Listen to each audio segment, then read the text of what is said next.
Vous êtes-vous déjà demandé comment un magasin avec des chariots nécessitant une pièce de monnaie a pu construire un empire mondial? L'histoire d'Aldi est bien plus que de simples prix bas. C'est un récit de vision, de frugalité et d'une légendaire rivalité familiale. Remontons à l'Allemagne de 1913. Anna Albrecht, une femme travailleuse, ouvre une petite épicerie à Essen. Elle ne le sait pas, mais ce modeste local sera le germe d'un géant du retail.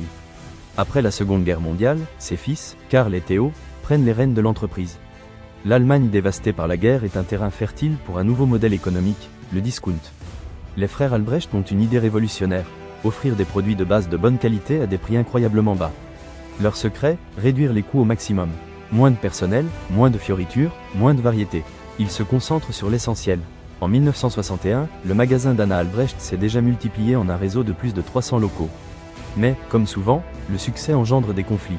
Une discussion sur la question de savoir s'il faut ou non vendre des cigarettes déclenche une guerre familiale qui divise l'entreprise en deux.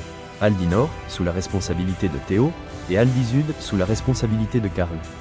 Deux entreprises sœurs, concurrentes, avec des zones géographiques attribuées. Un empire divisé par une dispute sur des cigarettes. Aldi Nord s'étend principalement dans le nord de l'Allemagne et le reste de l'Europe, tandis qu'Aldi Süd conquiert le sud de l'Allemagne et d'autres marchés internationaux, notamment les États-Unis et l'Australie. Malgré la division, la philosophie du discount reste intacte. Les années suivantes sont celles d'une croissance constante.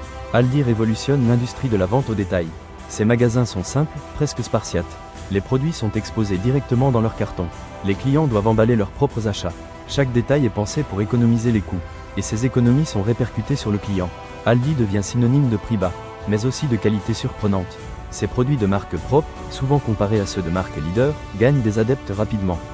Les gens font la queue pour acheter chez Aldi, non seulement pour le prix, mais aussi pour l'expérience. La Aldi Mania s'étend dans le monde entier. Mais qu'en est-il des mythes et légendes qui entourent Aldi?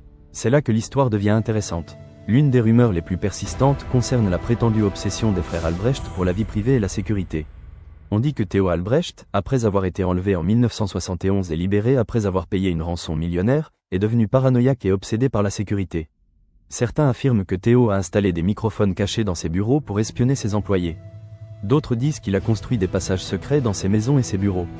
Bien que ces histoires n'aient jamais été confirmées, elles alimentent l'image d'entrepreneurs excentriques et réservés.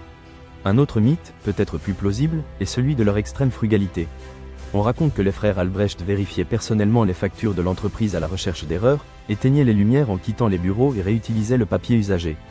Certains affirment même que Karl Albrecht portait des costumes sur mesure, mais seulement en solde. Ces anecdotes, réelles ou non, contribuent à la légende d'Aldi. Une marque qui s'est construite sur la base de l'économie, de l'efficacité et d'une certaine dose de mystère. Aujourd'hui, Aldi est bien plus qu'un simple magasin discount. C'est un géant mondial avec des milliers de magasins dans le monde entier.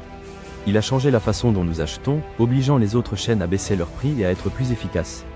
Aldi a démontré qu'il est possible de construire un empire en vendant des produits de base à bas prix. Mais quelles leçons pouvons-nous tirer de l'histoire d'Aldi? Peut-être que la plus importante est l'importance de la vision et de la persévérance.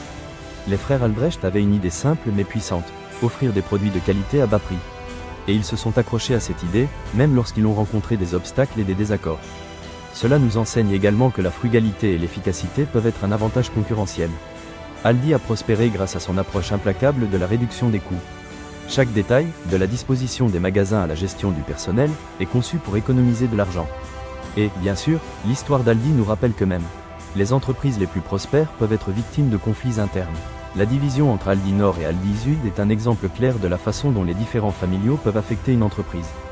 Mais, en fin de compte, l'histoire d'Aldi est un témoignage du pouvoir de l'innovation et de la détermination. Un récit fascinant de la façon dont une petite épicerie est devenue un empire mondial du discount. Parce que parfois, derrière un simple chariot de supermarché avec une fente pour pièces, il y a toute une histoire que peu connaissent. Si vous avez aimé découvrir les secrets d'Aldi, n'oubliez pas de vous abonner à Mythos et Marca pour découvrir d'autres histoires fascinantes derrière vos marques préférées. Et laissez-nous un commentaire pour nous dire quel mythe d'Aldi vous a le plus surpris.